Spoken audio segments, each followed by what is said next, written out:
Utilisation des théorèmes pour les relations métriques dans les triangles rectangles. Nous avons 3 théorèmes que nous pouvons appliquer directement ou encore utiliser nos tableaux qui nous indiquent les côtés homologues dans les triangles semblables. Alors, ici, dans le premier théorème, nous avons la hauteur issue de l'angle droit est moyenne proportionnelle. Donc, ça veut dire ma hauteur ici, c'est x au carré, être moyenne proportionnelle, entre les deux mesures des segments qu'elle détermine sur l'hypoténuse. Donc, 6 fois 4, 24. Nous avons x carré égale 144. Donc, on peut obtenir en faisant la racine carrée x égale 12. Donc, en utilisant directement le théorème, nous retrouvons la hauteur qui est 12. Si on n'utilise pas le théorème, on a tout simplement à remplir le tableau qui nous indique les côtés homologues dans les triangles. Alors, si on utilise le petit triangle, la petite cathète mesure 6, la grande cathète x.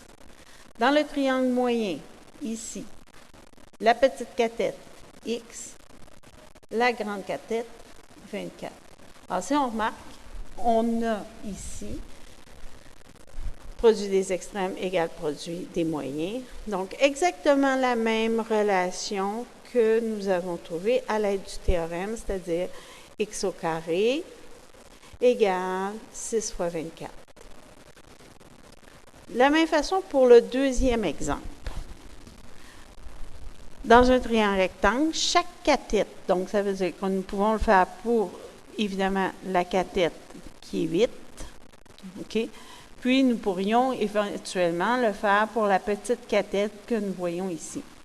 Alors, la cathète, elle est moyenne proportionnelle, donc 8 au carré est égal à sa projection fois l'hypoténuse complète. La projection étant x, l'hypoténuse complète 15. Donc, si on isole, nous obtenons 64 qui est égal à 15x. X vaut, en isolant, 4,27. Donc, nous pourrions faire exactement le même exercice en parlant de cette cathète avec sa projection et l'hypoténuse au complet. Si on complète le tableau, pour utiliser les triangles semblables, les côtés homologues sont proportionnels. Dans le petit triangle, nous n'avons pas d'information, donc ça ne sert à rien de le remplir. Alors, dans le triangle moyen, nous avons la grande cathète x, l'hypoténuse 8. Dans le grand triangle, nous avons la grande cathète 8, l'hypoténuse 15, et nous obtenons exactement la même proportion, c'est-à-dire que 15 fois x est égal à 8 fois 8, donc 8 au carré. Donc, on utilise exactement la même proportion et nous aurons exactement la même réponse. Dans le troisième exemple, dans un triangle rectangle, on a le produit des cathètes est égal, donc le produit des cathètes, nos cathètes 9 et 12, 9 fois 12 est égal au produit de l'hypoténuse avec la hauteur. L'hypoténuse 15 fois la hauteur x. Si on se rappelle, en classe, nous avons dit que c'est tout simplement le calcul de l'aire d'un triangle.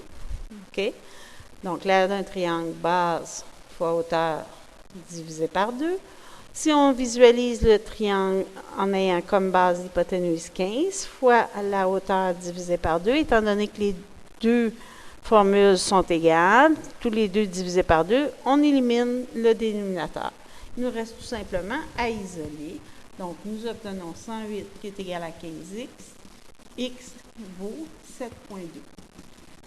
Si nous utilisons maintenant le tableau pour récupérer la même proportion, on voit tout de suite que dans le grand triangle, nous avons toutes les informations. Donc, nous avons la petite cathète, la grande cathète, l'hypoténuse. Dans le triangle moyen, nous avons la petite cathète, l'hypoténuse.